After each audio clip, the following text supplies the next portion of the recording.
Hello and welcome to VU Sports Wired, the fourth episode of the fall 2020 semester. I'm Simon Gibbs, joined as always by Bobby Kent and Justin Hershey. Vanderbilt football took two bye weeks, so we took two bye weeks. First, they had a game against Mizzou postponed due to COVID complications. That was rescheduled to December 12th, and then they went straight into a bye week. Now football came back, they played Ole Miss, and we'll talk about that game because there's a lot to talk about. And soccer played LSU, won 2-0, and they'll play Ole Miss in their final home game of the season this weekend. Now, in the time we were gone, Vanderbilt soccer has really picked up pace. This is not the same team we were talking about in the past few weeks where I go around the horn and I start asking, what do they need to do better? How can they get back on track? They seem to be back on track. We'll get to that later on in the show, but first, let's start with football. A painful game at Vanderbilt Stadium this past Saturday as football loses its first game in 3 weeks, but its fourth straight game of the season. Fifth, if you count their final loss to Tennessee last year. The Commodores fall to 0-4 in a record-breaking loss to Ole Miss in which they lost 54-21. And Elijah Moore was all you heard on Saturday. The Ole Miss wide receiver who came into the game with already one game with over 200 rushing yards. He was already receiving yards. He was already one of the leading receivers in the SEC. And Moore waltzed his way into this game and merely broke 2 or 3 records that Ole Miss hadn't even touched in previous 3, 4, 5, 6, 7 seasons. Moore had 14 receptions for a whopping 238 yards. One tied the school record, the other broke it. And then he had 3 touchdowns. His quarterback, Matt Corral, was no different. Corral started off the game with 19 straight completions, breaking a record set by Eli Manning back in 2001. He threw 6 touchdown passes, tying a record set by Eli Manning in 2001. By the way, it took Eli Manning 7 overtimes against Arkansas to reach the same tally that Matt Corral reached in 4 quarters against Vanderbilt. Not to mention the fact that his backup quarterback, John Rice Plumlee, also threw a touchdown. This was a tough game for Vanderbilt. Obviously, they lost 54-21, and there were a lot of things that went wrong in this game. We're going to point out a few lowlights, though. And guys, starting with the secondary, what were some of the issues you saw in this game that could have been a detriment to the Commodores, and how can they fix this as they head into Mississippi State to play the Bulldog offense that in the past has been named air raid, but looks more like a broken Boeing plane at this point? Yeah, Simon, I think the secondary was definitely the main problem in this game. I think there's no doubt about it. But I think in fairness to the Vanderbilt secondary, I think Ole Miss controlled both lines, offensive and defensive, and that really enabled them to move the ball downfield. And I think, like you said, this Mississippi State team that's coming in is going to look pretty similar to Ole Miss in terms of the way they spread it out on offense, the way they throw it downfield.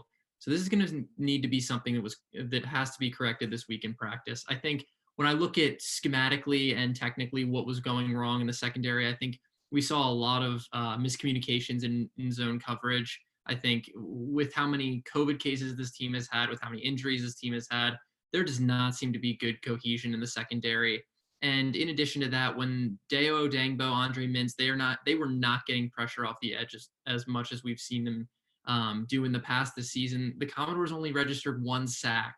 And let's be honest, Ole Miss was throwing it way more than they were running it. And so there were a lot of opportunities to get to the quarterback that the Commodores didn't take advantage of. And I think that put a lot of pressure on that secondary to really perform. But there were huge holes. Elijah Moore couldn't run anywhere he wanted.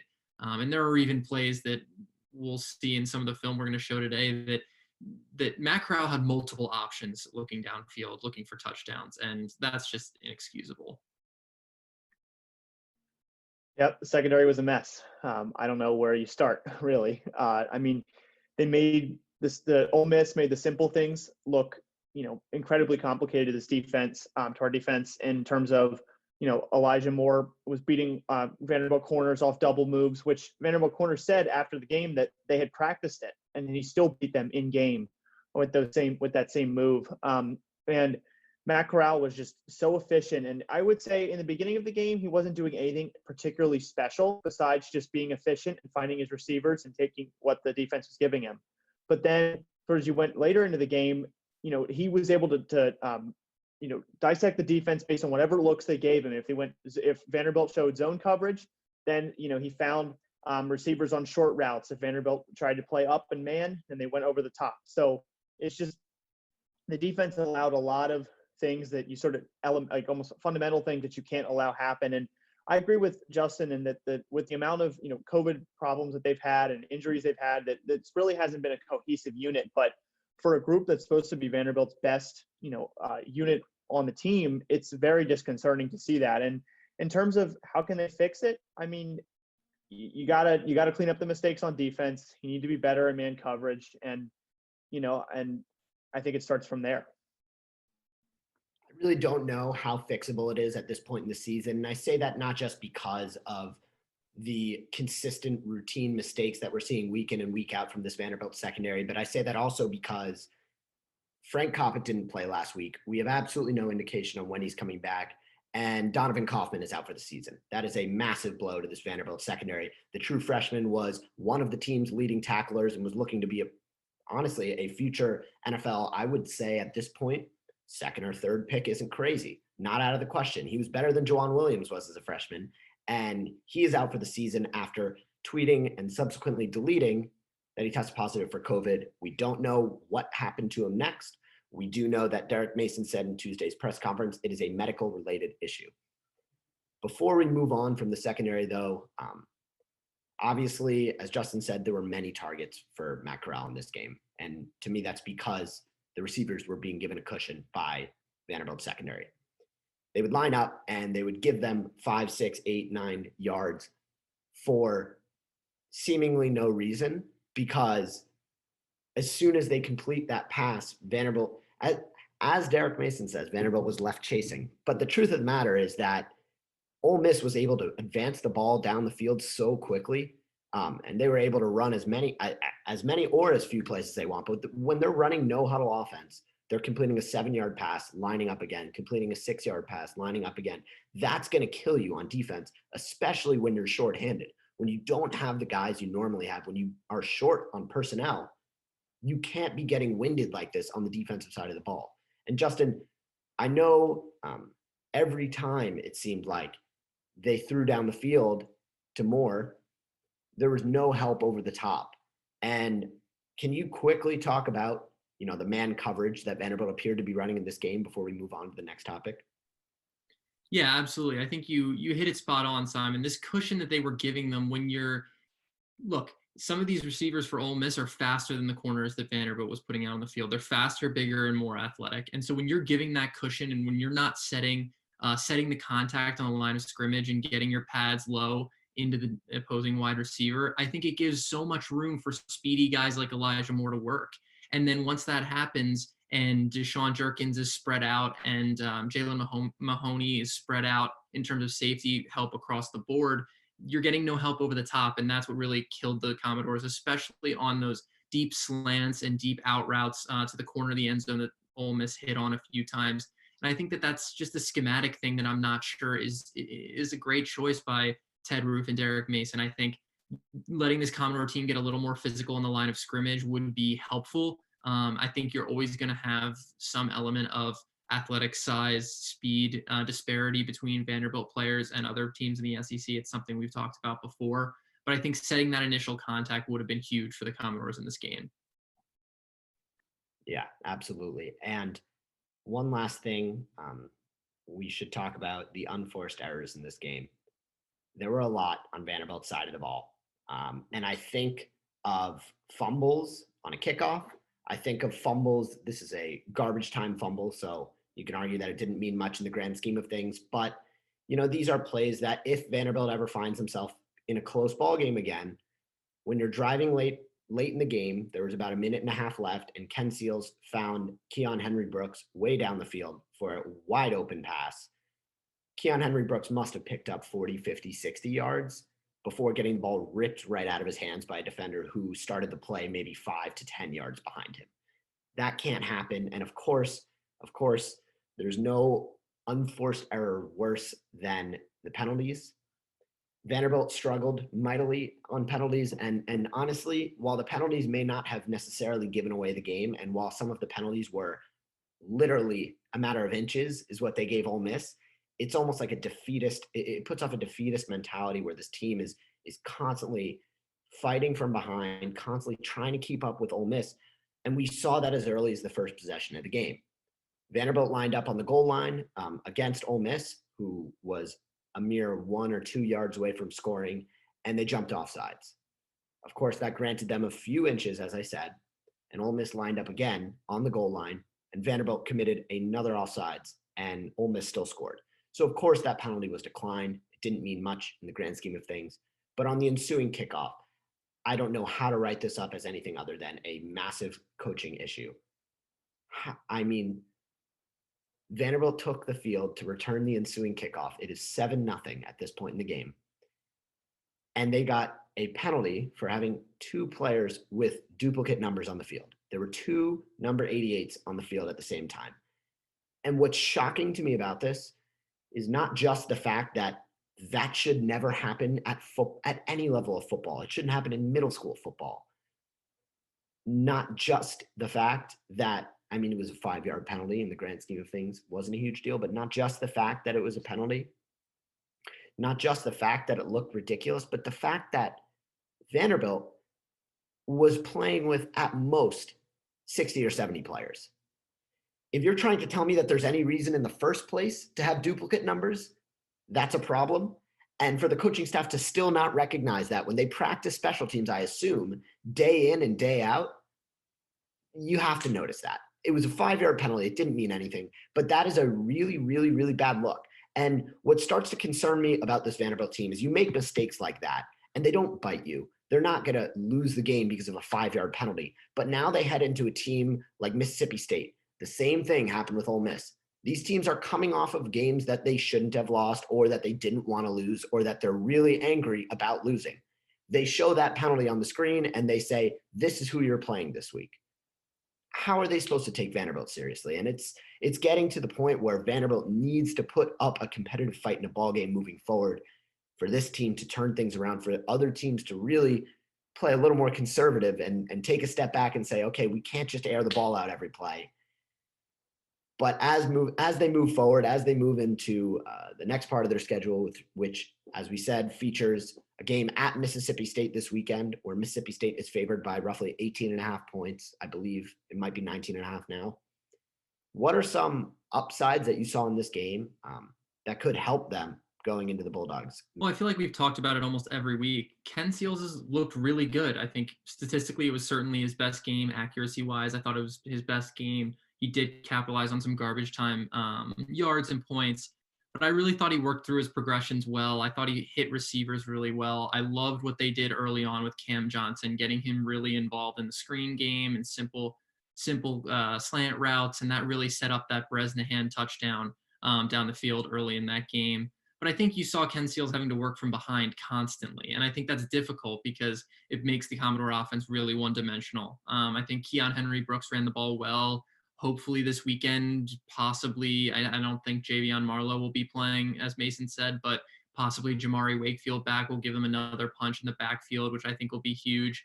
But I think continuing to watch Ken Seals develop, I think continuing to watch some of these young wide receivers continue to get touches, I think that's where you gotta continue to rely upon that. And then again, the main thing I'm going to look for is the Commodores lines and really setting the edge on defense, but also protecting Seals on offense.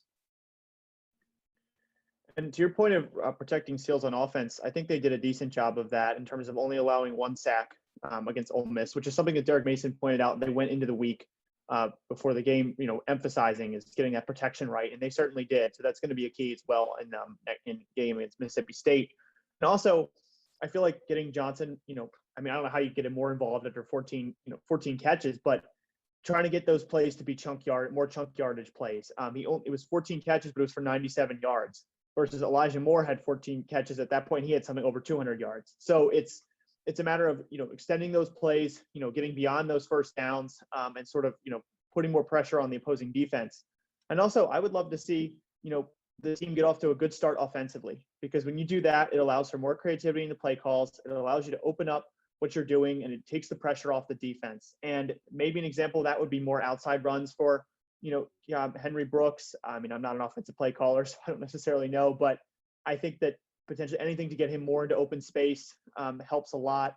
And I know this isn't something that Vanderbilt controls, but KJ Costello from Mississippi State had a head injury in the last game, so who knows if he will play. And then Kalen Hill just opted out of the season, so it might not make a super difference on the score sheet, but I think that those things could potentially help the Commodores in this game against Mississippi State. I think it's interesting you say that, Bobby, with the chunk yardage, because I disagree. I don't think that's this team's game, and I say that because I don't think this team has the firepower to do that. They have plenty of talent at the receiving position between Bresnahan, between Johnson, between even Bostich and Pierce. But the way I see it is there's never not been a part of the Vanderbilt offense that has lagged behind the rest. Each game, it seems like there's something new, whether it's the run blocking, whether it's the pass blocking, whether it's the receiving. And these are issues that they have to sort out before they can think of airing the ball down the field. Right now it has to be short yardage plays. And that's honestly what impressed me about Seals in this game, is that if you're going to play long possessions, if you're going to hope for 10 to 12 play drives that eventually take you all the way down the field for a touchdown in 6 minutes of play, you need to diversify your receivers. And through the first couple games of the season, it's not that Seals struggled to do that, because he still played well throwing to just a couple, but I loved how he spread the ball out this game. He got plenty of touches to Cam Johnson, as Bobby had mentioned. He also found Bresnahan many times. He found Pearson Bostich a couple times. And I think spreading the ball out, remaining to a certain extent unpredictable, is how Seals is going to be able to orchestrate these drives that ultimately the defense can't guess. And lastly, lost in all of this, and perhaps lost on the score sheet too, was the fact that Seals kept pace with Corral for the first 10 passes of the game, which is pretty miraculous, seeing as it's a true freshman playing his fourth college career game. He was 10 for 10 with 100 yards and a touchdown. Sure, the Commodore defense was playing terribly at the time, but the kid literally did nothing wrong for his first 10 passes. He only did things right. That's plenty of reason to be hopeful. Whether or not it's for this season, I don't know, but it'll become clear pretty soon whether or not this Commodore team will be able to compete in 2020, because I'd argue that Mississippi State is one of the only super winnable games left on their schedule to this point. Now, let's move from the gridiron to the pitch, where we have a very, very exciting Vanderbilt soccer team to talk about as they head into the final game of the regular season. They just beat LSU 2-0 on Friday, and Layla Azari scored a goal, this one in the 15th minute, which, like I said, they fixed all the problems we've been talking about in episodes past, such as scoring first, scoring early. That was assisted by Maddie Elwell, and Olivia Simmons scored the deal breaker in the 79th minute to put the Commodores up 2-0 and ultimately give them the win. Guys, this team has looked incredibly different over the past few weeks after falling a couple games in rapid succession after the Kentucky game. They seem to have found their footing. They didn't have a preseason. They didn't have non-conference games, but with, 2 or 3 games left in the season, they finally found their footing. Now they have won in Ole Miss before they go to the SEC championships. Heading into their final regular season contest of the year, is there anything left for them to do? Is there anything left for them to improve? Or do you think they just need to keep up this level of play to be a force to be reckoned with in the SEC tournament in Alabama? Well, what's left for them to do is win this game, because if they win this game, they'll likely move into second place in the East, and with Tennessee and South Carolina leading the way right now, but set to face each other this weekend. If they win this game, they're going to have a great chance of moving into second. I think Haley Hopkins and Sarah Fuller are peaking at just the right times right now. And finally, it feels like us as sports analysts actually got something right with this.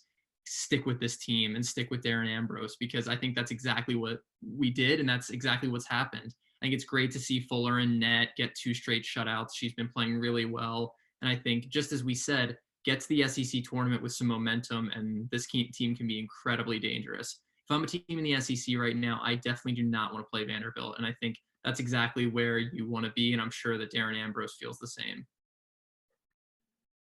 I think keeping up the consistent level of play is the most important thing. I think also a really encouraging sign is that while Haley Hopkins leads the team with 3 goals in 6 games, I think that it's really great to see that that 7 other Commodores each have 1 goal. So that is showing to me, at least, that this team has multiple weapons, and that they don't necessarily have to rely as much on their star player, and that's going to be a big thing going into tournament play. Potentially Haley could have a bad game or be off, and then you need someone else to step up in those moments. And with having goals under their belt, and then having wins under their belt as well, I think it only helps give confidence going into tournament time. I agree with Justin. I wouldn't want to face this team. I think this is a veteran-led team, and they could make some noise. Yeah, I agree. And obviously, Justin, like you said, of course they need to win this final game of the season. Of course it's important. And seeding aside, it's great for momentum going into the SEC tournament. But for me, obviously, in addition to a win, there's one thing I want to see out of this Commodore team, which admittedly they've done a good job of in the past couple games, but it has haunted them in the beginning of the season. We had talked about scoring the first goal of the game, about striking first. But to me, it's not necessarily that at this point in the season. It's keeping it really low scoring on the other side of the ball. I don't think Vanderbilt winning this game 4-3 is really going to help them as much as a 2-0 win would at this point. I think a clean sheet is really important for this Commodore team because, like we've discussed many times before, heading into the SEC tournament, they need to clean up their defensive act to the point where it feels like the past few years where they've had those experienced veteran anchors on the defense that they don't have this year due to graduations. And I think one more clean sheet would do that for them. And in addition to that, if there's one thing we've learned about this soccer team, it's that they have plenty of weapons on offense. And Haley Hopkins is just the beginning of that, but she's effectively 3 weapons. And I think this last game will be crucial, not just for them to pull out with a victory, but to hopefully keep a clean sheet or keep it low scoring, maybe to 1 goal. But that'll just about do it for us this week on The Hustler on VU Sports Wired. I'm Simon Gibbs, joined by Justin Hershey and Bobby Kent. Tune in this weekend to watch Vanderbilt play Mississippi State in football on Saturday, and tune in on Sunday to watch Vanderbilt soccer host Ole Miss in their final regular season game of 2020. Thank you so much for tuning in, and we will see you next week.